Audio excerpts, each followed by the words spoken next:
Now let's move to the next heading, that is determination of expression of nu bar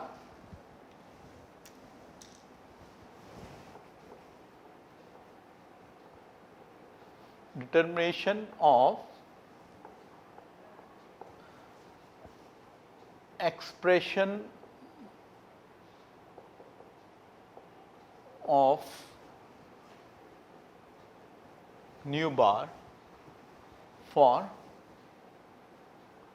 spectrum line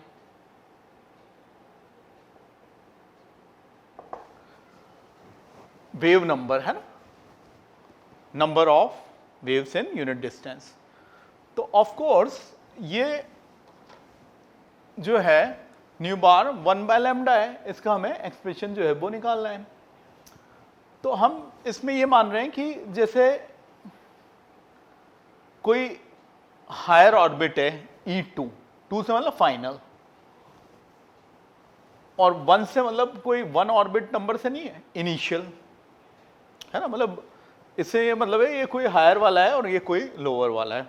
2 मतलब आपके higher वाला है, हम ये कहें तो यहां सही है, और 1 वाला कौन सा वाला है, लोअर वाला है। तो इसको मैं क्या लिख सकता हूं, SC/λ डेल्टा ई को, और 1/λ मेरा क्या होता है, न्यू बार, उसी का मेरे को एक्सप्रेशन लाना है। अब बोर्स मॉडल में हमने एनर्जी का फॉर्मूला पढ़ा nth ऑर्बिट में -2π² mz² k² E4 over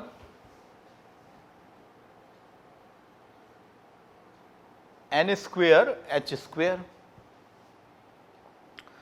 Likewise, you see, when this is a higher orbit, we will saying n2², and at the lower orbit we are saying n1²। So we should substitute here E2 and E1। तो ये हो गया -2π² mz² k² E4 और n2² h², और minus minus हो गया plus, तो +2π² mz² k² E4 over n1² h²। ठीक है, तो बहुत सारे कांस्टेंट्स आ रहे हैं, इन सबको अपन एक साइड ले आए, और अल्टीमेटली जो हमें निकालना है वो क्या निकालना है, 1/λ। तो ऐसा करते हैं, ये 1/λ ले आते हैं और इनमें से इन सबको कॉमन निकाल लेते हैं। तो ये पॉजिटिव इसको पहले ले लेते हैं, 2π² m k² E4। और जैसे कि बोर मॉडल में हमने सारे एनालिसिस किए हैं तो उनमें वेरिएबल z और n रखे, तो यहां भी हम यही करने वाले हैं, वेरिएबल z और n ही रखने वाले हैं, एटॉमिक नंबर और ऑर्बिट नंबर। तो ये मैंने 2 ले लिया, π² ले चुका हूं, m ले चुका हूं, z² में अलग रखूंगा है ना, क्योंकि मैंने बोला अभी वेरिएबल है, k² में ले चुका हूं, E4 में ले चुका हूं, नीचे n2 को नहीं लूंगा, h², उधर से भी तो CH आ रहा है, तो ये CH3, और इसको पॉजिटिव को पहले ले लिया, तो 1/n1² -1/n2²। अब इसको मैंने बोल दिया R H, क्या बोल दिया इसको, रिडबर्ग कांस्टेंट, इतने सारे कांस्टेंट का कलेक्शन मैंने बोला यहां पे, ये रिडबर्ग कांस्टेंट है। तो इसको मैं क्या लिख सकता हूं अब, 1/λ is equal to nu bar of the spectrum line, है ना। तो ये जो स्पेक्ट्रम लाइन का वेव नंबर है उसका एक्सप्रेशन आ गया R H Z square 1/n1 square minus 1/n2 square, and formulas are important where RH is this much collection of all these constant, और इनकी हम वैल्यू SI में जानते ही हैं। M हम जान रहे हैं, mass of electron 9.1 into 10 to the power minus 31 kg, K 9 into 10 to the power 9 newton metre square over coulomb square, E 1.6 into 10 to the power minus 19 coulomb, C is the velocity of light 3 into 10 to the power 8 meter per second, H Planck constant 6.62 into 10 to the power minus 34 joule into second। तो यहां से RH की जो value आती है वो आ जाती है 109,700 into 10 to the power 2 metre inverse, और वी कैन से 1.09, है ना, ये 5 डिजिट हो गए, ये 2 तो into 10 to the power 7 metre inverse. SI में जब वैल्यू मैंने इन सब की पुट करी तो अप्रोक्सीमेटली 1.1 भी हम ले सकते हैं।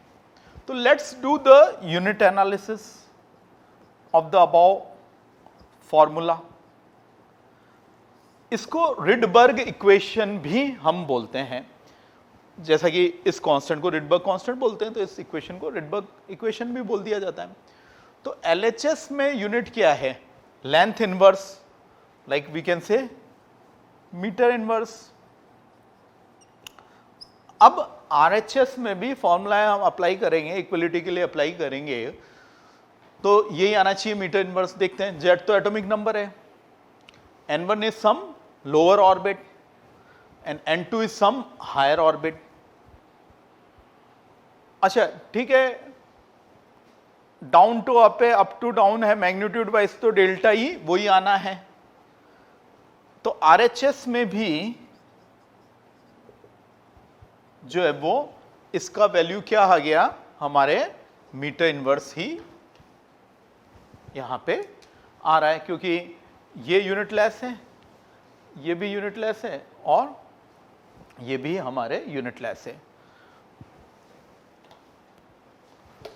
अब ऑल्टरनेटिवली हमने जो प्रीवियस लेक्चर्स में पढ़ा उससे भी हम इस रिडबर्ग इक्वेशन को जो है वो यहां पे ला सकते हैं।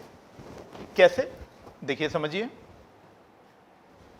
डेल्टा ई इलेक्ट्रॉन ट्रांजिशन के लिए क्या था, 13.6 Z square 1/n1 square minus 1/n2 square electron volt.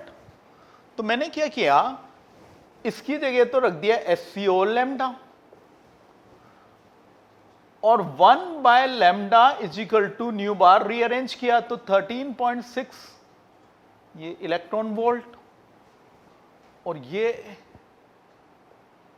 HC, और ये मेरा क्या है Z स्क्वेयर, यहां पे क्या बचा 1/n1 square minus 1/n2 square.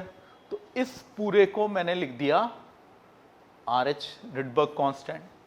तो मैं ऑल्टरनेटिवली इसको, मतलब यूनिट यहाँ इलेक्ट्रॉन वोल्ट थी, उसको भी यहाँ एडजस्ट कर लेंगे, यूनिट्स को अलग एडजस्ट कर लेंगे, SI में चेंज करना होगा वो वैल्यूज को कन्वर्जन फॉर्मूला से करके कर लेंगे।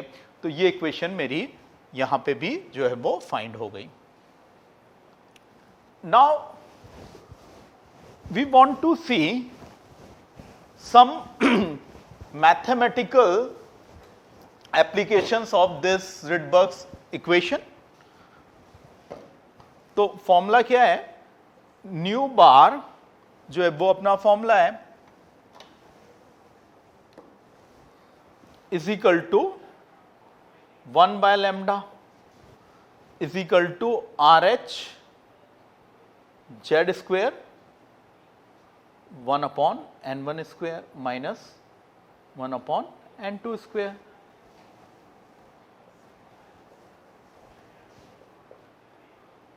अच्छा, यहां पे n1 को हम सीरीज टर्म भी बोलते हैं जी। क्यों बोलते हैं? क्योंकि इसकी वैल्यू किसी पर्टिकुलर स्पेक्ट्रम लाइन की सीरीज की सभी लाइंस के लिए सेम होती है। जैसे लाइन 1 में 1 होती है, L B P B P, Balmer में 2, पाश्चन में 3, ब्रैकेट में 4, फुंड में 5। Okay, now let's make the table.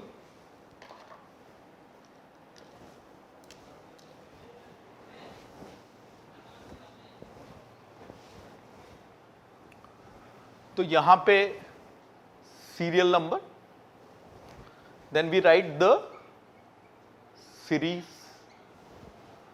ये एल बी इनमें कौन सा चलेगा, L B P B P, वो सीरीज पर्टिकुलर हम लिखते चलेंगे। ओके, फिर हम क्या जानना चाहेंगे यहां n1, फिर हम क्या जानना चाहेंगे यहां n2, फिर यहां कॉरस्पॉन्डिंग जोन जिसमें ये सीरीज मिलती है। ठीक है, और इसके ये जैसे 5 सीरीज अपन ले रहे हैं तो ये 5 सीरीज वाली एंट्री कर लेंगे। तो serial number series n1 which is also known as series term, n2, and always n2 is greater than n1, higher orbit है। Then we want to know corresponding zone in which it occurs। तो इस तरह से हम यहां ये सब entries जो है वो करना चाहेंगे। तो लेट्स स्टार्ट फिलिंग देम। तो क्या सॉन्ग इसका बताया, L B P B P, क्या फुल फॉर्म है, लाइमन सीरीज। जी बामर हो गया, Paschen, okay, bracket, okay, and then it is Pfund. और जैसा हमने लास्ट एंड में देखा था 1 2 3 4 5 और n2, बस इससे ज्यादा नंबर लेना है ना, तो ये 2 3 4 एंड सो ऑन, ज्यादा नंबर ले लो 3 4 5 so on up to we can say infinite. This is infinite. तो फर्स्ट लाइन के लिए ये हो गया और लास्ट लाइन के लिए ये हो गया, up to infinite. 4 5 6 5 6 7 6 7 8 and so on.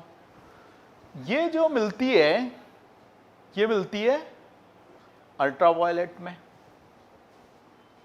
Question आएगा कि सबसे पहले कौन सी सीरीज ऑफ स्पेक्ट्रम लाइन पाई गई है ना, फाउंड कौन सी हुई, तो आंसर होगा बामर।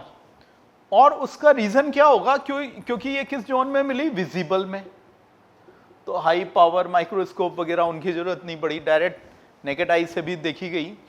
विजिबल जोन में ये अक्कर होती है हाइड्रोजन एटम में जो होती है, इसकी फर्स्ट 4 लाइंस वो विजिबल जोन में ही होती है। अप्रोक्सीमेटली विजिबल जोन की वेवलेंथ रेंज जो है जिसको अपन देख सकते हैं आइस से, अपनी ह्यूमन आइस से, वो होती है 4000 टू 7500 एंगस्ट्रॉन्ग और 400 to 750 nanometre. Then all rest occurs in IR, infrared zone.